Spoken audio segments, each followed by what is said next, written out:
கல்வியினுடைய முக்கியத்துவத்தை உணர்ந்தால் ஆசிரியர்கள், நிர்வாகம், மாணவர்கள், பெற்றோர்கள் என்று 4 தரப்பும் இதில் ஒரு மனநிலைப்பட்டு படிப்புக்கான முக்கியத்துவத்தை கொடுக்க வரணும். பொதுவாக லேசான ஒரு நிர்வாகம் என்னன்னு கேட்டால், அடுத்தவன் மேலே பழியை போட்டு நான் தப்பிச்சு கொள்வது. என் புள்ள படிக்கலை, ஏன் படிக்கலைன்னா சேர்மார் ஒழுங்காக படிப்பிக்கல, ஸ்கூல் சரியா இல்லை, பிரின்சிபல் சரியா இல்லைன்னு நிர்வாகத்தையும் ஆசிரியரையும் குறை சொல்லிட்டு ஏண்ட பொறுப்புலேருந்து நான் ஒதுங்கி கொள்வேன். தவக்கலு அலை வனஊது பில்லாஹி மின் ஷுரூரி அன்ஃபுஸினா வ மின் ஸய்யிஆத்தி அமாலினா மை யஹ்திஹில்லாஹு ஃபலா முதில்ல லஹு வ மை யுத்லில் ஃபலா ஹாதிய லஹு வ அஷ்ஹது அல்லா இலாஹா இல்லல்லாஹு வஹ்தஹு லா ஷரீக லஹு வ அஷ்ஹது அன்ன முஹம்மதன் அப்துஹு வ ரசூலுஹு அம்மா பஅத். فقد قال الله تعالى في محكم تنزيل العليم وفرقان المجيد يا أيها الذين آمنوا اتقوا الله حق تقاته ولا تموتن إلا وأنتم مسلمون. وقال أيضا يا أيها الناس اتقوا ربكم الذي خلقكم من نفس واحدة وخلق منها زوجها وبث منهما رجالا كثيرا ونساء واتقوا الله الذي تساءلون به والأرحام إن الله كان عليكم رقيبا. وقال أيضا يا أيها الذين آمنوا اتقوا الله وقولوا قولا سديدا يصلح لكم أعمالكم ويغفر لكم ذنوبكم ومن يطع الله ورسوله فقد فاز فوزا عظيما. எல்லாம் வல்ல அல்லாஹ் ஜல்ல ஷானஹு தஆலாவை புகழ்ந்து அவனது திருத்தூதர் ஸல்லல்லாஹு அலைஹி வஸல்லம் அவர்கள் மீது ஸலவாத்தும் ஸலாமும் கூறிய பின்னால், கண்ணியத்துக்குரிய பெரியோர்களே, அன்பின் சகோதரர்களே, அல்லாஹு தஆலா தனது நல்லடியார்களுக்கு ஏற்பாடு செய்யக்கூடிய அருள்கள் மீது ஆசை வைத்து அவனது ஏவல்களை முடிந்தவரை எடுத்து நடக்குமாறும், அவனது கட்டளைகளை மீறக்கூடியவர்களுக்கு அவன் தயார் செய்திருக்கக்கூடிய தண்டனைகளை பயந்து அவனது விலக்கல்களை விட்டும் முற்றாகவும் தவிந்து கொள்ளுமாறும் எனக்கும் உங்களுக்கும் நான் வசியத்தென்று நல்லுபதேசம் செய்கிறேன்.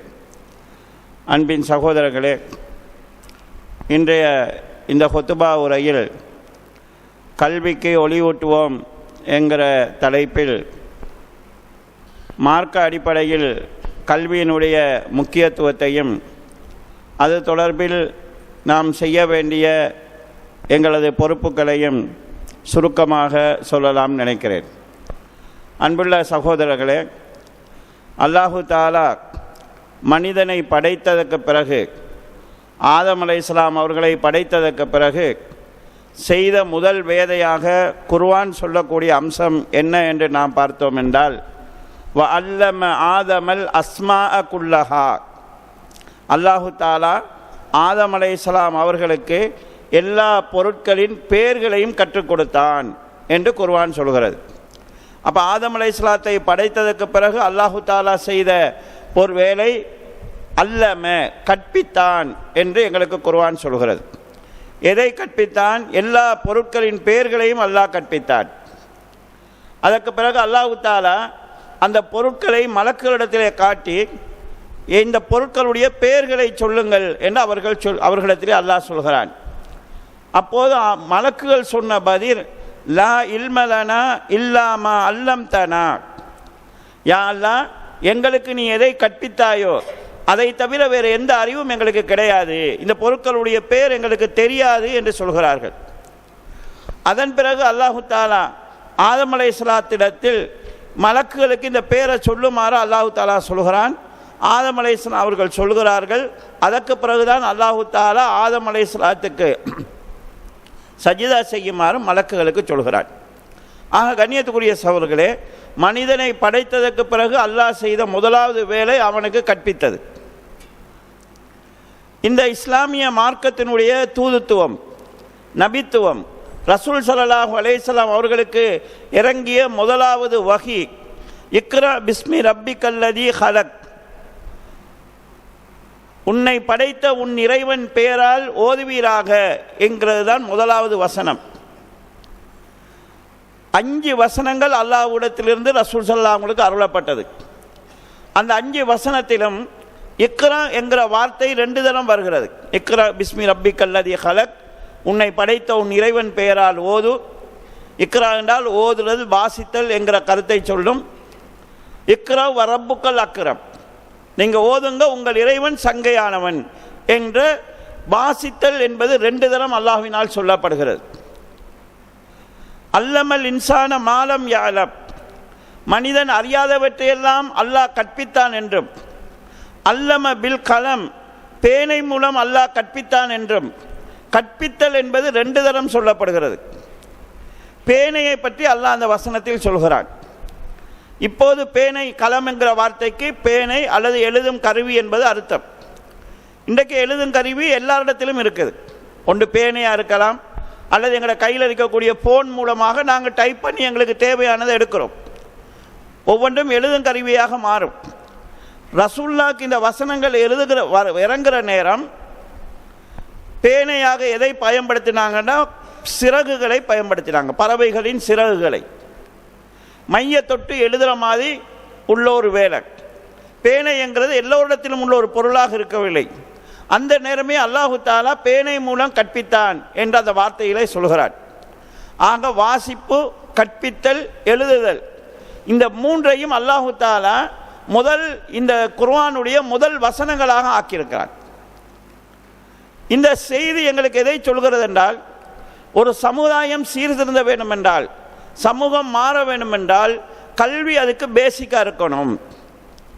கல்வி மட்டும் இருந்தால் போதாது. இக்ரா பிஸ்மி ரப்பிக்கல்லதி ஹலக், உம்மை படைத்த உன் இறைவன் பேரால் ஓதி என்ற வார்த்தையின் ஊடாக படைத்தவன் ஒருவன், அவன் மீதான அந்த அவனுடைய பேரை சொல்லி கற்கக்கூடிய கல்வியாக அது இருக்கணும். நல்ல கல்வி, ஆன்மீகத்தின் அடிப்படையில் அமைந்த கல்வி, அல்லாஹ்வின் பேர் சொல்லி கற்கக்கூடிய கல்வி, இதுதான் மாற்றத்தை உண்டு பண்ணும் என்பதை அல்லாஹு தாலா இந்த நிகழ்வினூடாக எங்களுக்கு சொல்லித் தருகிறார். அன்புள்ள சகோதரர்களே, இஸ்லாம் பிரச்சாரம் செய்யப்படுவதற்கு முன்னால் ரசூலுல்லாஹ் சந்தித்த அந்த சமுதாயத்துக்கு ஜாஹிலியா சமூகம் என்று நாங்கள் சொல்கிறோம். அந்த காலத்தை ஜாஹிலியா காலம் என்று சொல்கிறோம், அறியாமை காலம் என்று சொல்கிறோம். இந்த இஸ்லாம் பிரச்சாரம் செய்யப்பட்டதுக்கு பிறகு, குர்ஆனும் சுன்னாவும் அவரிடத்தில் சொல்லப்பட்டதுக்கு பிறகு, உலகமெல்லாம் அறியாமையில் இருளில் மூழ்கி கொண்டிருந்த காலகட்டத்தில், சஹாபாக்கள், தாபியங்கள், தபு தாபியங்களுடைய காலத்தில் இஸ்லாம் தான் இந்த உலகுக்கு அறிவை கொண்டு செல்வதாக இருந்தது. முஸ்லிம்கள் ஊடாகத்தான் ஐரோப்பிய உலகுக்கும் அறிவு போய் சேர்ந்தது. ஆனால் இன்று முஸ்லீம்கள் ஒரு அறியாமைக்குள் சிக்கியிருக்கக்கூடிய ஒரு சூழலை நாங்கள் பார்க்குறோம். ஏனைய சமுதாயங்களோடு ஒப்பிடுகிற போது கல்வியில் நாம் பின்தங்கியிருக்கக்கூடிய ஒரு சூழலை பார்க்கிறோம். அதற்கான அடிப்படையான காரணம் நாம் மார்க்கத்தை விட்டு ஒதுங்கி இருப்பதும், பணத்தை வைத்து மட்டுமே சமூக மதிப்பீடு செய்கிறது. காசி உள்ளவன் பெரியவன், பணம் உள்ளவன் மதிப்புக்குரியவன், இந்த மனநிலை முஸ்லிம் சமுதாயத்தில் பரவலாக இருக்கிற காரணத்தினால் நம்ம படிக்கொண்ட அவசியம் இல்லை, கையில் காசு இருந்தால் நம்மளை எல்லாரும் மதிப்பாங்க என்கிற ஒரு மனநிலை வந்திருக்கிறதுனால, படிக்கிறதாக இருந்தாலும் காசு தேர்றதுக்காக படிக்கக்கூடிய படிப்பைத்தான் சிந்திக்கக்கூடிய சூழல் வந்திருக்கிறது. கல்வியில் நாங்கள் பின்னடைஞ்சிருக்கிறோம். அன்புள்ள சகோதரர்களே, கல்வி விஷயத்தில் பொதுவாக உலக கல்வி, மார்க்க கல்வி என்று 2ஆக சொல்வார்கள். மார்க்க கல்வினா மார்க்கத்தோடு சம்பந்தப்பட்டதை படிக்கிறத மார்க்க கல்வி என்றும், உலகத்தோடு சம்பந்தப்பட்டதை படிக்கிறத உலக கல்வி என்று சொல்லக்கூடிய ஒரு சூழல் இருக்குது. மார்க்க கல்வியை படித்தா நன்மை கிடைக்கும் என்கிற சிந்தனையும், உலக கல்வியை படித்தால் நன்மை கிடைக்காது என்கிற ஒரு சிந்தனையும் இருக்கிறது. ஆனால் இஸ்லாம் சொல்லக்கூடிய கல்வி என்னன்னு கேட்டால், ரசூல் ஸல்லல்லாஹு அலைஹி வஸல்லம் அவர்கள் அல்லாஹ்விடத்தில் கேட்ட துஆ, அல்லாஹும்ம இன்னி அஸ்அலுக இல்மன் நாஃபியா, யா அல்லாஹ் பயன் தரக்கூடிய கல்வியை உன்னிடம் நான் கேட்கிறேன்.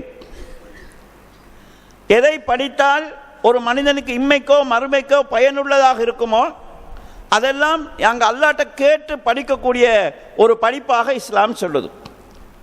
அதே மாதிரி நபி ஸல்லல்லாஹு அலைஹி வஸல்லம் அவர்கள் அல்லாஹும்ம இன்னி அஊது பிக மின் இல்மின் லா யுன்ஃபா, யா அல்லாஹ் பயனளிக்காத கல்வியை விட்டும் உன்னிடம் நான் பாதுகாவல் தேடுகிறேன் என்றும் ரசூல் ஸல்லல்லாஹு அலைஹி வஸல்லம் அவர்கள் துஆ கேட்டிருக்கிறார்கள். நாம் படிக்கணும், வாழ்க்கைக்கு பயனுள்ள கல்வியாக இருந்தால் அது ரசூல்லா கேட்டிருக்கிறாங்கன்னா அது இபாதத்தாக அமையுது. வாழ்க்கைக்கு எந்த விதத்திலும் பயனளிக்காத விஷயங்களை படிக்கிறது தடை செய்யப்பட்டிருக்கிறது. இப்போ சாதாரணமாக தைப்பது எப்படி, ஒரு ஆடை தைக்கிறது எப்படி ஒருவர் படிக்கிறார். இப்போ இதை நம்ம என்ன நினைப்போம்னா உலக கல்வி, இதை படிக்கிறதுனால லாபம் இல்லைன்னு சொல்லி அதை படித்த ஒருவர் ஹலாலான முறையில் அதை வச்சு பொருளாதாரம் தேடுறாருன்னு சொன்னால், ஹலாலான முறையில் உழைத்தல்ங்கிறது பெரிய ஒரு இபாதத்து. அவர் பயனுள்ள ஒரு கல்வியை கற்கிறார். சமைக்கிறது எப்படியோ என்ற ஒரு பெண்மணி படிக்கிறான்னு வைங்க, தின்றதுக்கு படிக்கிறான்னு தான் நாங்கள் பார்க்குறோம். சமையலுங்கிறது வாழ்க்கையினுடைய ஒரு பெரும்பகுதியாக இருக்குது. தனக்கும் தன் கணவனுக்கும் தன் பிள்ளைகளுக்கு நல்ல முறையில் சமைச்சு கொடுக்கிறதுக்கு அந்த கலை பயன்பெறுமாக இருந்தால் அது பயனுள்ள ஒரு கல்வி. அதற்கும் மார்க்கத்தில் இடம்பாடு இருக்கிறது. நாம் இஸ்லாமிய வரலாறை எடுத்து பார்த்தோம் என்று சொல்லி சொன்னால், அல்லாஹு தாலா நூஹ் அலைஹிஸ்ஸலாம் அவர்களுக்கு கப்பல் செய்வது எப்படி என்பதை கற்றுக் கொடுத்தார். அதனால் நாம் ஏவிய பிரகாரம் வஸ்னாயில் புல்க், நூகே நீங்கள் ஒரு கப்பலை கட்டுங்கள் என்று அல்லாஹு தாலா சொன்னான். கப்பல் கட்டுறதுங்கிறது லேசான வேலை இல்லை. ஆனால் அவர் ஒரு நபியாக இருந்து கொண்டு நூஹ் அலைஹிஸ்ஸலாம் கப்பல் கட்டியிருக்கிறார். அப்போ கப்பல் கட்டக்கூடிய அளவுக்கான ஒரு டெக்னாலஜி ஒரு நபிக்கு கொடுக்கப்பட்டிருக்குது. அப்போ இது வாழ்க்கைக்கு தேவை, முஸ்லீம் உலகத்துக்கு தேவை. இதெல்லாம் நாங்கள் அடுத்த நாடுகளிடத்தில் இரவல் வாங்கி கொண்டிருக்கக்கூடிய சூழ்நிலை இருக்கக்கூடாது. சொந்தமாக சுயமாக நாங்களே எங்களுக்கு தேவையானதை செய்து கொள்ளக்கூடிய வளத்தை நாங்கள் உருவாக்கி கொள்ளணும். அப்படி உருவாக்காதனால இன்றைக்கு முஸ்லீம் நாடுகள் ஆயுதங்களுக்கு அடுத்தவங்களை நம்பி இருக்கக்கூடிய ஒரு சூழலை பார்க்குறோம். அதனால் அவனோட பகைச்சு கொள்ள மாட்டாங்க. ஏன்னா அவன் தார ஆயுதத்தை தான் நாங்கள் யூஸ் பண்ண போகிறோம். எந்த ஒரு நாடும் தன் கையில் இருக்கக்கூடிய எல்லா ஆயுதத்தையும் அடுத்த நாட்டுக்கு கொடுக்காது. அவன் தாயிர ஆயுதத்தை வச்சு எப்படி அவனோட சண்டை பிடிக்கிறது? அப்போ அவனுக்கு அடிபணிஞ்சு தான் வாழ வேண்டும் என்கிற ஒரு சூழ்நிலை இருக்கிறது. இதே போல் கண்ணியத்துக்குரிய சகோதரர்களே, தாவூத் அலைஹிஸ்ஸலாம் ஒரு போர் சூழலில் வாழ்ந்தார்கள். கடுமையான போர்கள் நடந்து கொண்டிருந்தது. போர் மூலமாகத்தான் அவர் அரசுக்கும் வந்தார்.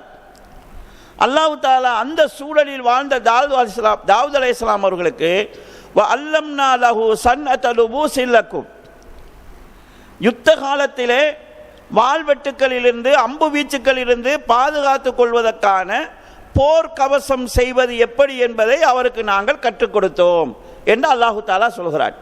ஒரு நபி போர்க்கவசம் செய்பவராக இருந்தார். அதுக்காக அல்லாஹ் அவருக்கு இரும்பை வசப்படுத்தி கொடுத்தான். இரும்பால கவசம் செய்வார்கள். தாவூத் அலைஹிஸ்ஸலாம் அந்த போர்க்கவசம் செய்து அதில் வரக்கூடிய வருவாயில் இருந்து தான் சாப்பிட்டார்கள். மன்னராக இருந்தாலும் பொது சொத்திலிருந்து அவர் சம்பளம் எடுக்காமல் தன் சொந்த உழைப்பிலிருந்து சாப்பிட வேண்டும் என்பதற்காக போர்க்கருவிகள் விற்று அதிலிருந்து அவர் வருமானத்தில் சாப்பிட்டார் என்பதை நாங்கள் பார்க்குறோம். ஆக ஒரு நபிக்கு அல்லாஹு தாலா போர்க்கருவி செய்வது எப்படி என்கிறதை கற்றுக் கொடுத்திருக்கிறான். அன்றைக்கு அந்த டெக்னாலஜி தேவை, மக்களை ஆபத்திலிருந்து பாதுகாக்கிறதுக்காக. சுலைமான் அலைஹிஸ்ஸலாம் அவர்களை பற்றி அல்லாஹு தாலா குர்ஆனில் சொல்கிற போது சுலைமான் அலைஹிஸ்ஸலாமே சொல்கிறார்கள், உள்ளிம்னா மன்திக தயிர், பறவைகள் பேசக்கூடிய பாசை எங்களுக்கு கற்றுத்தரப்பட்டிருக்கிறது என்று குர்ஆனில் அல்லாஹு தாலா சொல்கிறார். பறவை பேசுவது சுலைமான் நபிக்கு விளங்கும், எறும்பு பேசுவது சுலைமான் நபிக்கு விளங்கும். அவற்றின் பாசைகளை அல்லாஹ் சுலைமான் நபிக்கு கற்றுக் கொடுத்திருந்தான். ஒரு நபிக்கு அதாவது மனிதனுடைய லாங்குவேஜ் இல்லை, மிருகங்களுடைய மொழியையும் அல்லாஹ் கற்றுக் கொடுத்திருக்கிறான் என்றால் மொழியை கற்பதும் மார்க்கத்துக்கு உள்ளதுதான் என்கிறது அல்லாஹு தாலா எங்களுக்கு இதில் சொல்லி காட்டுகிறான். சூரா கஹ்ஃப்ல அல்லாஹு தாலா துல்கர்னைன் என்கிற ஒரு பெரிய மன்னனை பற்றி அல்லாஹு தாலா சொல்கிறார். அவர் ஒரு சமுதாயத்துக்கு போய் யாஜூஜ் மௌஜூஜ் என்கிற கூட்டத்தின் தொல்லையிலிருந்து அந்த மக்களை பாதுகாப்பதற்காக ஒரு அரணை கட்டுகிறார். இரும்புகளை எடுத்து அடுக்கி அதை சூடாக்கி அதில் ஈயத்தை காய்ச்சி ஊற்றி ஒரு பெரிய ஒரு அரணை ஏற்படுத்துகிறார். மறுமை நாளின் பெரிய அடையாளங்களில் ஒன்று அந்த அரண் உடையும் யாஜூஜ் மாஜூஜ் வெளியே வருவார்கள். இது எங்களுக்கு ஹதீஸ் சொல்லுது. அப்போ துல்கர்னைன் மன்னர் ஒரு டெக்னாலஜி விளங்கியிருக்கிறார், அதை வச்சு ஒரு சமுதாயத்தை பாதுகாத்திருக்கிறார் என்கிறது குர்ஆன் எங்களுக்கு சொல்கிறது. அல்லாஹு தாலா யூசுப் அலைஹிஸ்ஸலாம் அவர்களுக்கு கனவுகளின் விளக்கத்தை கற்றுக் கொடுத்தார். அதை வைத்து அவர் சொன்ன கனவின் விளக்கத்தின் காரணமாக எகிப்து நாட்டின் மன்னருக்கு நெருக்கமான அமைச்சராக ஆறாங்க. யூசுப் அலைஹிஸ்ஸலாம் ஒரு அமைச்சு பொறுப்பை அவர்களே கேட்டு வாங்குறாங்க. தானிய களஞ்சியத்துக்கு பொறுப்பான அமைச்சு பொறுப்பை கேட்டு வாங்குறாங்க. ஏனென்றால் அந்த நாட்டில் 7 வருஷம் தானியம் நன்றாக விளையும், மற்ற 7 வருஷம் அப்படியே வறட்சி ஏற்படும். இந்த 7 வருஷத்தில் விளையக்கூடிய விளைச்சலை அதிகமாக விளைஞ்சா வீணாக்குவாங்க. இதுதான் மனிதனுடைய இயல்பு. வீணாக்கிட்டாங்கன்னா பிறகு வரக்கூடிய 7 வறண்ட ஆண்டுகளில் மக்கள் பட்டினி சாவுக்கு ஆளாகுவாங்க. இப்போ இதெல்லாம் யூசுப் அலைஹிஸ்ஸலாத்துக்கு அந்த கனவின் விளக்கம் மூலமாக புரிந்து விட்டது. இப்போ யூசுப் அலைஹிஸ்ஸலாம் எகிப்து மன்னரிடத்தில் வந்து சொல்கிறாரு, தானிய களஞ்சியத்துக்கு பொறுப்பாக என்ன நீங்கள் ஆக்குங்க. ஏனென்றால் இதை பற்றிய நாலேஜ் இருக்குது, இதை பற்றிய அறிவன்ட்ட இருக்குது, இதை எப்படி பாதுகாக்கணுங்கிறது எனக்கு தெரியும். தானியத்தை 7 வருஷம் எப்படி கெட்டு போகாமல் பாதுகாக்கணும், எப்படி மக்களுக்கு பங்கிட்டால் பணக்காரன் வாழ்வான் ஏழை சாகுவான் என்கிற இல்லாமல் எல்லாரும் வாழக்கூடிய நிலையில கொண்டு வரலாம் என்கிற அந்த விஷயம் எனக்கு தெரியும் என்று தன்னுடைய நாலேஜை சொல்லி கேட்குறாங்க, எனக்கு இந்த பொறுப்பை தாங்கன்னு சொல்லி. பொதுவாக நல்ல நிர்வாகிகள் என்ன செய்வாங்கண்டா, தங்களுக்கு பக்கத்தில் தங்களை விட அறிவாளிகளை வச்சுக்குவாங்க. ஏன்னா அவங்க மூலமாக நம்ம தவறு விட்டாலும் இவங்க திருத்திடுவாங்க, பிழைகள் வராமல் பாதுகாப்பாங்கன்னு சொல்லி. கெட்ட நிர்வாகிகளை பொறுத்தளவு தங்களை விட தரத்தில் குறைந்தவர்களை அல்லது நம்ம என்ன சொன்னாலும் மறக்காதவர்களை தங்களுக்கு பக்கத்தில் வச்சுக்குவாங்க. பிரோனுடைய நிர்வாகமாக அதை சொல்லுது. பிரோனுடைய சபையில் ஒரே ஒரு ஆள் பிரோனுடைய நிர்வாகத்துக்கு மாற்றமாக பேசுகிறார். இதை குர்ஆன் எங்களுக்கு சொல்கிறது. ஆனால் எகிப்து மன்னர் சிறந்தவராக இருந்திருக்கிறாரு. யூசுப் அலைஹிஸ்ஸலாம் தனக்கு அந்த நாலேஜ் இருப்பதாக சொல்கிறாங்க, பொறுப்பை கொடுக்குறாங்க. யூசுப் அலைஹிஸ்ஸலாம் அந்த நாலேஜை வச்சு எகிப்து மக்கள் பட்டினி சாவுக்கு ஆளாகாமல் பாதுகாக்கிறாங்க. அன்புள்ள சகோதரர்களே, இந்த சொன்ன விஷயங்களிலிருந்து கல்வியோடு சம்பந்தமான அடிப்படை 2 விஷயங்கள். ஒன்று என்னென்னா, நீங்கள் படித்த படிப்பு அது உலகத்தில் எந்த கல்வியாக இருந்தாலும் சரி, அதனால் உங்களுக்கு லாபம் இருக்கணும், நீங்கள் வாழ்கிற நாட்டுக்கு நீங்கள் வாழ்கிற சமுதாயத்துக்கு லாபம் இருக்கணும். அப்படி லாபம் இருந்தால் அது இபாதத்தாக அமையும். நீங்கள் படித்த அந்த படிப்பு உங்களுடைய அது இஸ்லாமிய மார்க்கத்துக்கு துணையாக இருக்குமாக இருந்தால் அது உங்களுக்கு இபாதத்தாக அமையும். சுலைமான் அலைஹிஸ்ஸலாத்துக்கு அல்லாஹ் தஆலா பறவையின் மொழியை கற்றுக் கொடுத்தான், அது இஸ்லாத்தை தௌவா செய்வதற்கு அவர் பயன்படுத்தினார். யூசுப் அலைஹிஸ்ஸலாத்துக்கு கனவின் விளக்கத்தை அல்லாஹ் கற்றுக் கொடுத்தான், அதை வைத்து மக்களை பட்டினி சாவிலிருந்து பாதுகாக்கிறதுக்கு அவர் பயன்படுத்தினார். நூஹ் அலைஹிஸ்ஸலாத்துக்கு கப்பல் கட்டுவதை அல்லாஹ் கற்றுக் கொடுத்தான், அந்த கப்பலை கட்டி அல்லாஹ் நூஹ் அலைஹிஸ்ஸலாம் அவர்கள் வெள்ளப்பெருக்கிலிருந்து மூமின்களை பாதுகாத்தார். அப்போ நீங்கள் படித்த படிப்பு நீங்கள் வாழ்கிற சமுதாயத்துக்கு பயனளிக்குமாக இருந்தால் அது எல்லாம் மார்க்க கல்விக்கு போல உங்களுக்கு நன்மை தரக்கூடியது. 2வது விஷயம் என்னன்னு கேட்டால், மார்க்க கல்வியின் பெரும்பாலான பகுதிகள் கட்டாயமாக எல்லாரும் கற்றுக்கொள்ள வேண்டியது. உலக கல்வி எல்லாரும் கற்றுக்கொள்ள வேண்டியது இல்லை. மருத்துவம் எல்லாரும் படிக்கொண்டு இல்லை, கொஞ்சம் பேர் படித்தா போதும். அதாவது வர்த்தகம் எல்லாரும் படிக்கொண்ட அவசியம் இல்லை, கொஞ்சம் பேர் படித்தா போதும். ஆனால் மார்க்க கல்வியினுடைய ஒரு விஷயம் என்னன்னு கேட்டால், ஒளி செய்வது எப்படி? பருவ வயதை அடைந்த எல்லா முஸ்லிமும் கட்டாயம் கற்று ஆக வேண்டும். தொழுகிறது எப்படி? எல்லா முஸ்லீமும் படித்தாகணும். நீ டாக்டராக இருந்தாலும் படித்து தான் ஆகணும், இன்ஜினியராக இருந்தாலும் படித்து தான் ஆகணும். ஆனால் தொழுகையை படிக்கிற எல்லாருக்கும், அதாவது மருத்துவம் படிக்கணுங்கிறதையோ அல்லது பொறியியல் படிக்கணுங்கிற கட்டாயம் கிடையாது. சமுதாயத்தில் சிலர் அதை படித்தால் போதுமானது. அப்போ மார்க்க கல்விக்கும் உலக கல்விக்கும் உள்ள டிஃப்ரெண்ட் என்ன? மார்க்கத்தின் பல விஷயங்கள் இருக்குது, கட்டாயமாக படித்தாகணும். படிக்காட்டி நம்ம பாவத்துக்கு ஆளாகுவோம். குறைஞ்சபட்சம் உதாரணமாக ஒளி செய்கிறது எப்படி? முழுசாக எங்களுக்கு ஆதாரத்தோடு தெரியாட்டியும் அந்த ஒழுங்குகளையும் அந்த சட்டங்களையும் நாங்கள் தெரிஞ்சிருக்கணும். இது எல்லா முஸ்லீமுக்கும் கடமை. அப்போ இந்த ஒரு வித்தியாசம் இருக்குது. மார்க்க கல்விக்கு வலியுறுத்துறதுக்கான காரணம் என்ன? இதை படிக்காட்டி நம்ம பாவி ஆகுவோம். 2வது விஷயம், மார்க்க கல்வியிலும் சில பகுதிகள் இருக்குது எல்லாருக்கும் கடமை ஆகாது. உதாரணமாக வியாபாரம் செய்வது எப்படி? நான் வியாபாரமே செய்யலை, அதை படிக்கிறது எனக்கு கடமை இல்லை. படித்தா நன்மை, படிக்காட்டி எனக்கு கடமை இல்லை. ஆனால் ஒருவர் வியாபாரம் செய்கிறார், வியாபாரத்துடைய அந்த கொடுக்கல் வாங்கலில் தடை செய்யப்பட்ட விஷயங்கள் என்ன, ஆகமான விஷயங்கள் என்னங்கிற பேசிக் அறிவு அவருக்கு தேவை. வியாபாரத்தோடு சம்பந்தப்படாத ஒரு முஸ்லீமுக்கு அது தேவையான்னு கேட்டால் அதை படிக்காட்டி அவர் குற்றம் இல்லை, படித்தா சிறப்பு. அப்போ இந்த டிஃப்ரெண்ட் இருக்குது. நீங்கள் நூஹ் அலைஹிஸ்ஸலாத்துக்கு அல்லாஹு தாலா கப்பலை கட்ட சொல்லிட்டு கப்பல் கட்டுறதை எல்லா நபிக்கும் அல்லாஹ் சொல்லலை.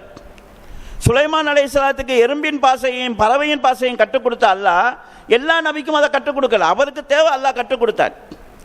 ஆனால் எல்லா நபிமார்களுக்கும் அல்லாஹ் சொன்னது என்ன? குர்ஆன்ல அல்லாஹு தாலா தெளிவாக சொல்கிறான், பலக்கது பாசினா ஃபி குல்லி உம்மத்தின் ரசூலன் அன் இஅ்புதுல்லாஹ் வஜ்தனிபுத் தாகூத். எல்லா சமுதாயத்துக்கும் ஒவ்வொரு தூதரை நாம் அனுப்பியிருக்கிறோம். என்ன சொல்லி அனுப்பினோம்? அனேபுதுல்லா, அல்லாஹ் ஒருவனை மட்டுமே வணங்குங்கள், அவன் அல்லாது வணங்கப்படக்கூடிய அனைத்தையும் நிராகரியுங்கள். இது எல்லா நபிமார்களுக்கும் சொன்னதாக அல்லாஹு தாலா சொல்கிறார்.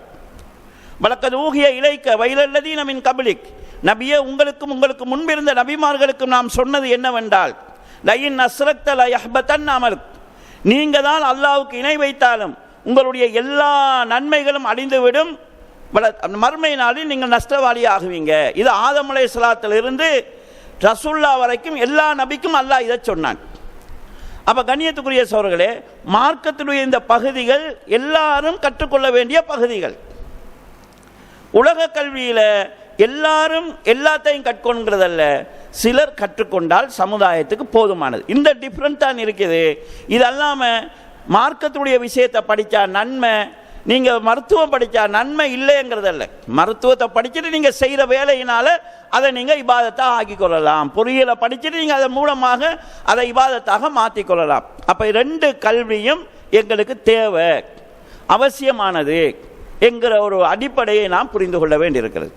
கண்ணியத்துக்குரிய சகோதரர்களே, கல்வியில் அதாவது விழிப்பு ஏற்படணும் என்று கேட்டால், குர்ஆன் நான் ஏற்கனவே சொன்னேன், அல்லாஹ் கற்றுக் கொடுத்தாண்டு வருகிறது. இக்ராகளையும் அல்லாஹு தாலா அல்லம என்று சொல்கிறான். கல்வி கற்றுக் கொடுப்பதன் மூலமாகத்தான் வரும். இன்னமல் இல்மு பித் அல்லும், கல்வி என்பது கற்பித்தல் ஊடாக வரும். ஏதாவது சில விஷயங்கள் ஒவ்வொருத்தரும் அனுபவத்தில் பெறலாம், ஆனால் எல்லாத்தையும் எல்லாரும் அனுபவத்தில் பெற இயலாது. கல்வி என்கிறது கற்பித்தல் ஊடாக வரும். கற்பித்தல் ஊடாக வரும் என்று சொல்லி சொன்னால், கட்டாயமாக சமுதாயத்தில் கல்வி கற்பிக்கிறவர்கள், கல்வியை கற்றுக் கொடுக்கிறவர்கள் கௌரவிக்கப்படணும், அவங்க மதிக்கப்படணும், அவங்களுக்குரிய ரெஸ்பெக்ட் கொடுக்கப்படணும்.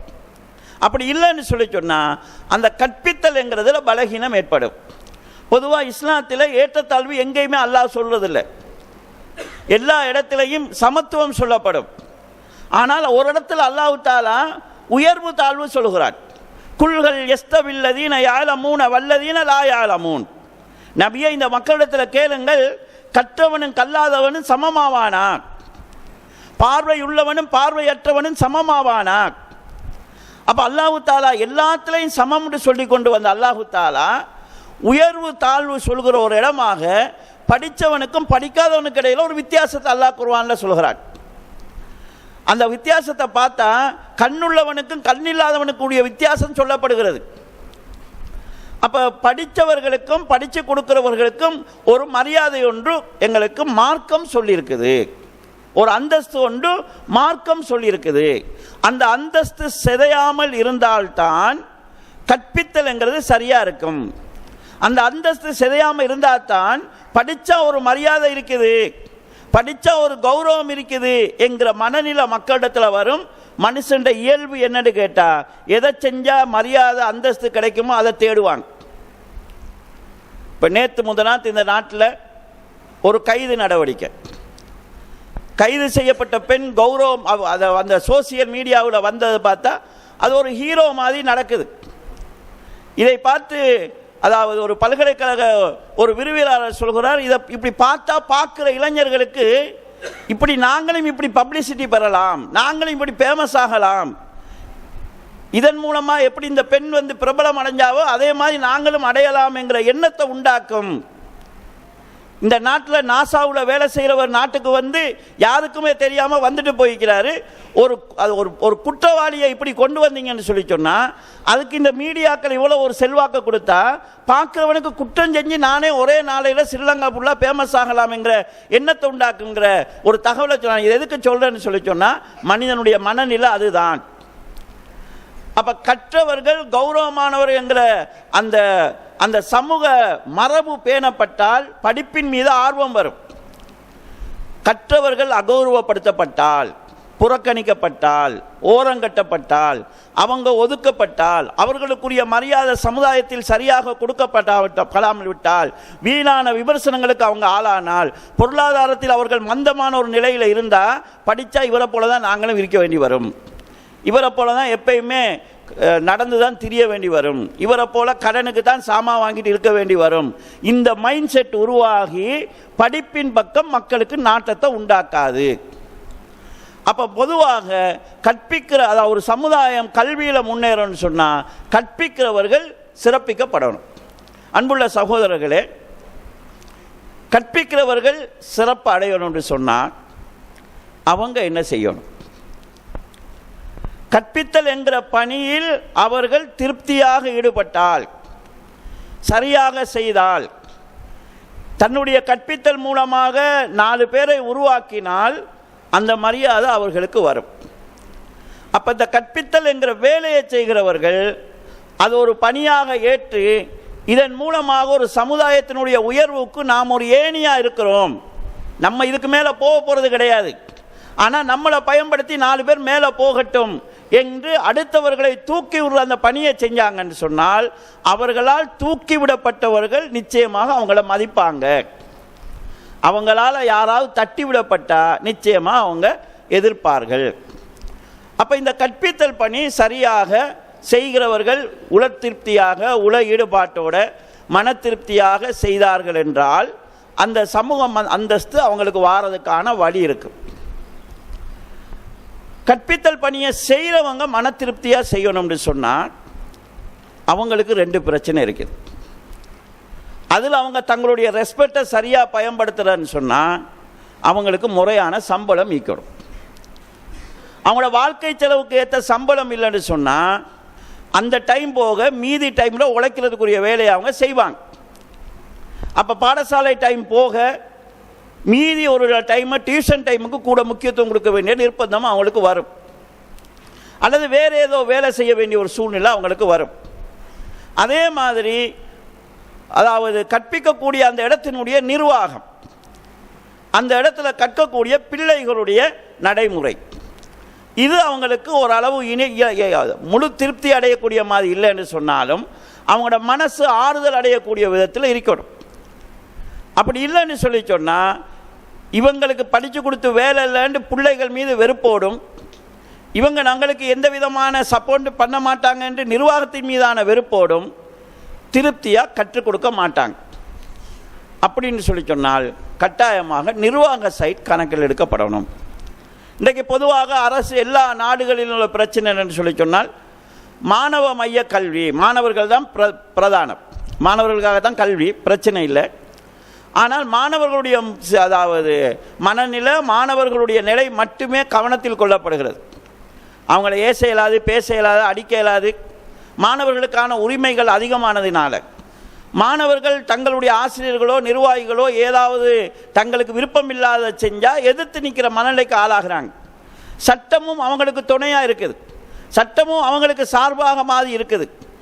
அது பிரச்சனை வந்தால் ஆசிரியர்களுக்கும் நிர்வாகத்துக்கும் தான் பிரச்சனை என்கிற ஒரு நிலை இருக்குது. அப்போ அவங்களும் அதை சரி பண்ணி கொண்டு போக முடியாத சூழ்நிலை இருக்குது. இதே நேரத்தில் ஆசிரியர்கள், மாணவர்கள், நிர்வாகம், பெற்றோர் என்றால் பெற்றோர்களில் பெரும்பாலானவர்களுக்கு இன்றைக்கு படிப்பின் மீது அவங்களுக்கு அக்கறை இல்லை. பிள்ளைகளுடைய கல்வி விஷயத்தில் அது மார்க்க கல்வியாக இருந்தாலும் சரி, உலக கல்வியாக இருந்தாலும் சரி, அவங்க சின்ன பிள்ளையாக இருக்கிற நேரத்தில் கூடுதல் கவனம் செலுத்துகிறாங்க. புள்ள வளர்ந்ததுக்கு பிறகு அந்த கவனம் சிதைந்து போகிறது, பிள்ளைகளுடைய கவனமும் சிதைந்து போய்விடுகிறது. அதனால் கல்வியில் தொடர முடியாத ஒரு சூழலுக்கு வருகிறது. ஏதோ படிக்காட்டி பரவாயில்ல, ஏதாவது ஆட்டோ ஓட்டி ஏதோ ஒன்று செஞ்சு உழைச்சிட்டா சரிங்கிற மனநிலைக்கு பெரும்பாலானவங்க வந்துடுறாங்க. குறிப்பாக ஆம்பளை பிள்ளைகள்கிட்ட இந்த பிரச்சனை உருவாகுது. பொம்பளை பிள்ளைகள் அதிகமாக படிக்கக்கூடிய சூழல் இன்றைக்கு எல்லா நாட்டிலையும், அதாவது ஏனைய சமுதாயங்களை விட முஸ்லீம் சமுதாயத்தில் கூடியிருக்குது. இது ஒரு நலவாக இருந்தாலும் பெரிய ஒரு சமூக பிரச்சனையை உருவாக்கி கொண்டு வருகிறது. பொம்பளை பிள்ளைகள் நல்லா படிக்கிறாங்க, நல்லா படித்த பொம்பளை பிள்ளைகளுக்கு படிப்புக்கு ஏற்ற மாப்பிள்ளமார் தேட இயலாது. அதனால் இதுக்கு பிறகு வரக்கூடிய எல்லா குடும்பங்களையும் மனைவி படித்தவளாகவும் மாப்பிள்ளை படிக்காதவங்களாக இருப்பாங்க.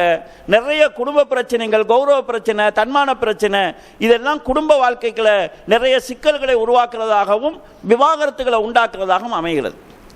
ஆக அன்புள்ள சகோதரர்களே, கல்வியினுடைய முக்கியத்துவத்தை உணர்ந்தால் ஆசிரியர்கள், நிர்வாகம், மாணவர்கள், பெற்றோர்கள் என்று 4 தரப்பும் இதில் ஒரு மனநிலைப்பட்டு படிப்புக்கான முக்கியத்துவத்தை கொடுக்க வரணும். பொதுவாக லேசான ஒரு நிர்வாகம் என்னன்னு கேட்டால், அடுத்தவன் மேலே பழியை போட்டு நான் தப்பிச்சு கொள்வது. என் புள்ள படிக்கலை, ஏன் படிக்கலைன்னா சேர்மார் ஒழுங்காக படிப்பிக்கலை, ஸ்கூல் சரியாக இல்லை, பிரின்சிபல் சரியாக இல்லை, மദ്രസா சரியாக இல்லைன்னு நிர்வாகத்தையும் ஆசிரியரையும் குறை சொல்லிட்டு ஏண்ட பொறுப்புலேருந்து நான் ஒதுங்கி கொள்வது. நிர்வாகத்தில் கேட்டால் பிள்ளைகள் சரியான படிக்கிறாங்கல்ல, பெற்றோர் சரியான சப்போர்ட் பண்ணுறாங்கல்ல, டீச்சர்ஸ் மாற ஒத்துழைப்பு போதாண்டு எல்லா அவங்களோட தலையில் எல்லா பொறுப்பையும் போட்டுவிட்டு நாங்கள் சரியாக தான் இருக்கிறோம், இந்த 3 தரப்பும் சரியில்லைங்கிற நிலையில் மக்களை மெயின்டைன் பண்ணுறது. பிள்ளைகள்கிட்ட கேட்டால் சேர்மார் ஒழுங்காக படித்து தரல, பாடத்துக்கு வரல, அப்படி இப்படின்னு, அல்லது நிர்வாகத்தில் ஏதாவது குறைய சொல்லி அவங்க சொல்கிறது. ஒவ்வொருத்தரும் தன்னுடைய குறை என்ன, எந்த சைட்டில் நான் செய்ய வேண்டியது என்ன என்பதை பார்க்காம அடுத்த சைட்டில் அவங்க என்ன செய்யலைங்கிறத பார்த்துட்டு இதையே நாங்கள் ஒரு தீர்வாக அமைச்சு கொண்டிருக்கிறோம். தீர்வு ஒரு நாளும் வராது. ஏண்ட சைட்டில் நான் என்ன செய்ய வேண்டியிருக்கும் என்கிறத 4 தரப்பும் சிந்திக்காம அடுத்த தரப்புல என்ன செய்யலை, அவங்க என்ன குறை விட்டுருக்குறாங்க என்கிறத மட்டுமே பார்த்து கொண்டிருந்தால் அடுத்தவங்களை மேலே குறைய போட்டுட்டு நாங்கள் அப்படியே பெய்த்து கொண்டிருப்போம். எந்த மாற்றமும் நடக்காத ஒரு சூழ்நிலை இருக்கும். ஆக கண்ணியத்துக்குரிய சகோதரர்களே, மாறுதல் என்கிறது அவங்கள்ட்ட ஆரம்பமாகணும். இல்லாத பட்சத்தில் ஏதோ நாங்கள் வாழ்ந்துட்டு இருப்போம். எங்களை மக்கள் உழைப்பாங்க, உழைப்புக்கு எங்களை மக்களுக்கு சொல்லிக் கொடுக்க வேண்டியதில்லை. ஆனால் ஒரு சமூக அந்தஸ்து ஒன்று இருக்குது, சமூக மதிப்பீடு ஒன்று இருக்குது, அது இல்லாமல் போயிடும். இன்றைக்கு உலகத்தில் கல்வி ஒன்று மட்டும்தான் வேறுபாடு இல்லாத உரிமைகளை பெற்றுத்தரும். ஒரு முஸ்லீம் மருத்துவர் இருக்கிறாரு, ஒரு தமிழ் மருத்துவர் இருக்கிறார், ஒரு சிங்கள மருத்துவர் இருக்கிறாரு. அவங்க பெரும்பான்மைங்கிறதுக்காக சம்பளத்தில் வித்தியாசம் இல்லை. இதில் தான் சமத்துவம் வரும். நீ மருத்துவராக இருந்தால், நீ முஸ்லீமாக இருந்தாலும், சிங்களமாக இருந்தாலும், தமிழாக இருந்தாலும் சமமான சம்பளம். நீ ஆசிரியராக இருந்தால், முஸ்லீமாக இருந்தாலும், சிங்களமாக இருந்தாலும், தமிழாக இருந்தாலும் சமமான சம்பளம். கல்வி மூலமாக அடையக்கூடிய ஒன்றில் தான் நீங்கள் சமத்துவத்தை பெறலாம், கலந்து வாழக்கூடிய சமுதாயத்தில். வேற எதாலையும் சமத்துவத்தை பெற முடியாது. அது எல்லாத்திலையுமே புறக்கணிப்புகளும் ஒதுப்புகளும் இருக்கும். ஆக கண்ணியத்துக்குரிய சகோதரர்களே, நாங்கள் எல்லாருமா சேர்ந்து தான் ஒரு கல்வி சூழலை உருவாக்குறதுக்கான முயற்சி செய்யணும். அப்படி இல்லாமல் முழுமையான முயற்சி, அந்த மாற்றங்களை நாங்கள் காண இயலாது. ஏதாவது தனிப்பட்ட சில குடும்பங்கள் அவங்களுடைய தனிப்பட்ட முயற்சியினால், அவங்களுடைய ஊக்கத்தினால், சில தனிப்பட்ட பிள்ளைகள் அவங்களுடைய ஆற்றலால், அவங்களோட ஊக்கத்தால், அவங்களோட முயற்சியால் முன்னேறிட்டு வருவாங்க. ஆனால் அவங்களும் சமுதாயத்தை சார்ந்து இருக்காமல் அவங்க சமுதாயத்துக்கு வெளியில் ஒரு சமூகமாக ஆயிக்குவாங்க. ஏன்னா சமூகம் அப்படியே படிக்காத ஒரு சமுதாயம் ஆயிக்குது. நாங்களும் போய் இதுக்குள்ளே பூந்து கொண்டால் எங்கட அதாவது தரம் குறைஞ்சிரும் என்று சொல்லி படித்த சமுதாயம் எங்களை விட்டு ஒதுங்கி நின்று தனியாக நிற்பாங்க. எனவே கண்ணியத்துக்குரிய சகோதரர்களே, மார்க்க கல்வி விவகாரமாக இருந்தாலும் சரி, உலக கல்வியோடு சம்பந்தப்பட்ட விஷயமாக இருந்தாலும் சரி, ரெண்டிலும் நாம் ஆர்வம் காட்டணும். மார்க்க கல்வியிலேயே பல அடிப்படையான விஷயங்கள் எல்லா முஸ்லீமும் கட்டாயம் அறிந்து கொள்ளக்கூடியதாக, அறிந்து வைக்க வேண்டியதாக இருக்கும். இந்த கற்பித்தல், அதாவது இந்த இல்ம மக்களிடத்தில் கொண்டு போய் சேர்க்கிறதுக்கு அந்தந்த துறை சார்ந்தவர்கள் அவங்களால முடிந்த பகுதிகளை மக்களுக்கு செய்யணும். அப்படி செய்கிற போது அந்த கற்பித்தல்ங்கிறது தனியான ஒரு இபாதத்தாக இருக்கும். எனவே முடிந்த வரைக்கும் கல்வி ரீதியாக விழிப்படைவதற்கும், மார்க்க கல்வி உலக கல்வி ரெண்டிலையுமே ஆர்வத்தோடு நாம் ஈடுபாடு காட்டுவதற்கும், வளர்ந்து வரக்கூடிய எமது சமுதாயத்துக்கு பணம் ஒன்றுதான் வாழ்க்கையினுடைய உயர்வு என்கிற சிந்தனையிலிருந்து நகர்த்தி கல்வி மூலமாக ஒரு சமூக அந்தஸ்தை பெறுவதற்கான ஒரு சூழ்நிலையை உருவாக்குவதற்கும் நாம் எல்லாம் முயற்சி செய்வோம். எல்லாம் வல்ல அல்லாஹ் ஜல்ல ஷானஹு தஆலா அதற்கு நம் அனைவருக்கும் தௌஃபீக் செய்வானாக. வாஹிரு தௌவானா அல்ஹம்துலில்லாஹி ரப்பில் ஆலமீன். அல்ஹம்துலில்லாஹ் நஹ்மதுஹு வ நஸ்தஈனுஹு வ நஸ்தக்பிருஹு ونؤمن به ونتوكل عليه ونعوذ بالله من شرور أنفسنا ومن سيئات أعمالنا من يهده الله فلا مضل له ومن يضلل فلا هادي له وأشهد أن لا إله إلا الله وحده لا شريك له وأشهد أن محمدا عبده ورسوله أما بعد اللهم صل على محمد وعلى آل محمد كما صليت على إبراهيم وعلى آل إبراهيم إنك حميد مجيد اللهم بارك على محمد وعلى آل محمد كما باركت على إبراهيم وعلى آل إبراهيم إنك حميد مجيد. கண்ணியத்துக்குரிய சகோதரர்களே, மார்க்க கல்வி உலக கல்வி என்கிற வேறுபாடு இருந்தாலும் கல்வியில் சிறந்தது எது என்று நாம் கேட்டால் நபி ஸல்லல்லாஹு அலைஹி வஸல்லம் அவர்கள் ஹைருக்கும் மன் தஅல்லமல் குர்ஆன வ அல்லமஹு, உங்களில் சிறந்தவர் குர்ஆனை தானும் கற்று பிறருக்கு கற்றுக் கொடுப்பவர் என்று நபி ஸல்லல்லாஹு அலைஹி வஸல்லம் அவர்கள் கூறுகிறார்கள். நபி ஸல்லல்லாஹு அலைஹி வஸல்லம் உடைய குத்துபாக்களுடைய ஆரம்பத்தில் இன்ன அஸ்தகல் ஹதீர் கிதாபுல்லாஹ், செய்திகளில் மிக உண்மையானது அல்லாஹ்வுடைய வேதமாகும், வழிகாட்டலில் மிகச் சிறந்தது ரசூலுல்லாஹ்வுடைய வழிகாட்டலாகும். அப்போ செய்திகளில் மிக உயர்ந்த குர்ஆனை மக்களுக்கு கற்றுக் கொடுப்பது, வழிகாட்டல்களில் மிகச் சிறந்த ரசூலுல்லாஹ்வுடைய சுன்னாவை கற்றுக் கொடுப்பதும் அதாவது கல்வியில் மிகப்பெரிய கல்வியாகும். இந்த கல்வியினூடாகத்தான் ஒரு மனிதன் தான் வாழ்வது எப்படி, இறைவனுக்கு வணக்கம் செய்வது எப்படி, சட்டதிட்டங்கள் என்ன, மறுமையில் நான் அல்லாஹ்விடத்தில் வெற்றி பெறுவது எப்படி என்று சுவனத்துக்கு போகிற ஒரு வழியை அவன் காண முடியும்.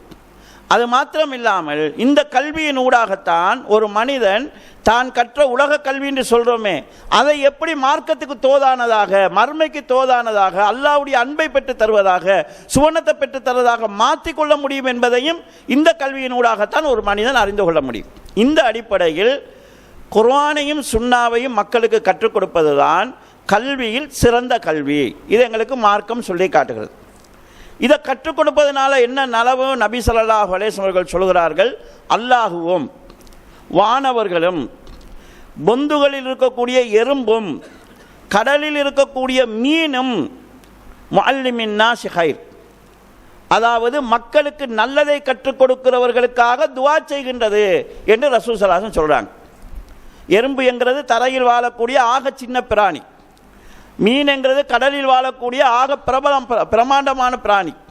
அது கடலில் உள்ள உயிரினமும் அதாவது தரையில் உள்ள உயிரினமும் வானவர்கள் உட்பட நல்ல விஷயத்தை மக்களுக்கு கற்றுக் கொடுக்கிறவர்களுக்காக துஆ செய்வதாக நபி ஸல்லல்லாஹு அலைஹி வஸல்லம் அவர்கள் சொல்லி காட்டுகிறார்கள். அப்போ இதனூடாக மலக்குகளுடைய ஏனைய உயிரினங்களுடைய துஆ கிடைக்குது.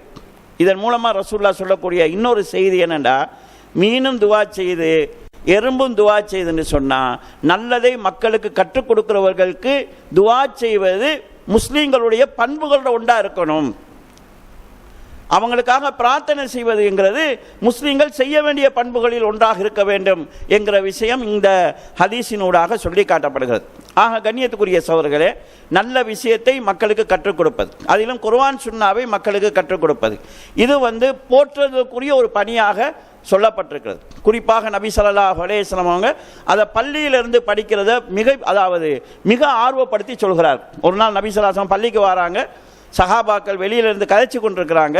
நபி ஸல்லல்லாஹு அலைஹி வஸல்லம் அவர்கள் உங்களில் யாராவது ஒருவருக்கு மதீனாவுடைய சந்தைக்கு போய் யாரோடும் சண்டை பிடிக்காமல் எந்த உறவையும் முறித்து கொள்ளாமல் ஒரு சிவந்த ஒட்டகத்தை வாங்கிட்டு வர ஆசையான்னு கேட்குறாங்க. சஹாபாக்கள் சொன்னாங்க, யார சொல்ல யாருக்கு தான் ஆசை இல்லை, ஆனால் அப்படி எங்கிட்ட காசு இல்லையேன்னு சொல்கிறாங்க. அப்போ நபி ஸல்லல்லாஹு அலைஹி வஸல்லம் சொல்கிறாங்க, உங்களில் ஒருவர் பள்ளிக்கு வந்து ஒரு குர்ஆன் வசனத்தை கற்றுக்கொண்டால் அல்லது ஒரு குர்ஆன் வசனத்தை அடுத்தவருக்கு கற்றுக் கொடுத்தால் மதீனாவுடைய சந்தைக்கு சென்று யாரையும் பகைத்து கொள்ளாமல் எந்த உறவையும் முறித்து கொள்ளாமல் ஒரு சிவந்த ஒட்டகத்தை பெறுவதை விட அது சிறந்தது. அதே மாதிரி 2 குர்ஆன் வசனத்தை கற்றுக்கொண்டால் 2 குர்ஆன் வசனத்தை கற்றுக் கொடுத்தால் மதீனா சந்தைக்கு சென்று யாரையும் பகைத்து கொள்ளாமல் உறவை முறித்து கொள்ளாமல் 2 சிவந்த ஒட்டகத்தை வாங்கி வருவதை விட சிறந்தது என்று ரசூல் ஸல்லல்லாஹு அலைஹி வஸல்லம் சொல்கிறாங்க. ஏன் இந்த வார்த்தையை சொல்கிறாங்கண்டா, சிலருக்கு சொத்து கிடைக்கும், எப்படின்னா நானா தம்பி உறவு முறிஞ்சு சொத்து கிடைக்கும். நீ எனக்கு நானாவும் இல்லை, நான் உனக்கு தம்பியும் இல்லை, சொத்தை பிரி, சொத்து கிடைக்குது. உறவு பிரிஞ்சு கிடைக்கிற சொத்துல என்ன மகிழ்ச்சி வரப்போகிறது? இருந்த நட்பு உடைஞ்சி கிடைக்கக்கூடிய வருவாயில் என்ன நன்மை இருக்க போகுது?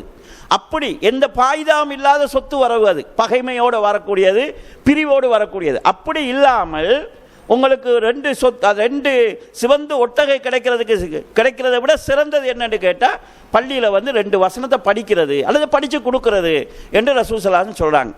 ஆக எங்களுக்கு உலக கல்வியிலும் எங்களுக்கு முன்னேற்றம் வர வேண்டுமாக இருந்தால் மார்க்க கல்வியில் ஒரு தெளிவு வரணும், அதில் ஒரு ஆர்வம் வரணும், அது ஒரு உற்சாகத்தை தரும். அந்த உற்சாகம்தான் சஹாபாக்கள் தாபியங்களிடத்தில் உலக விஷயங்களையும் தெளிவான அறிவுள்ளவர்களாக ஆற்றல் உள்ளவர்களாக அவர்களை ஆக்கியது. இந்த அடிப்படைகளை புரிந்து கொண்டு மார்க்கத்தின் அடிப்படைகளை எல்லாரும் கற்றுக்கொள்வதற்கு முயற்சி செய்வோம்.